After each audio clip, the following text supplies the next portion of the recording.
Dans les capitales européennes, ces mêmes mots d'ordre, restez chez vous.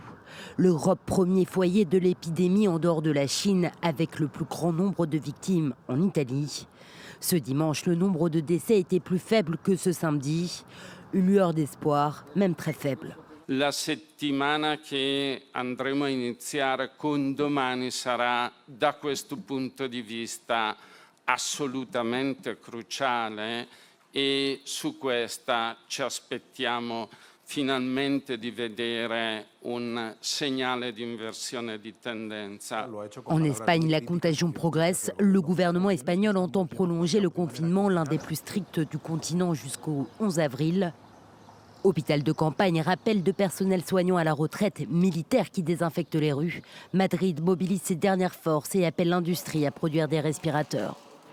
En Allemagne, le taux de mortalité reste faible, mais à Berlin, Angela Merkel venait tout juste d'annoncer la fermeture des restaurants dans tout le pays et l'interdiction totale des rassemblements, avant d'être placée elle-même à l'isolement.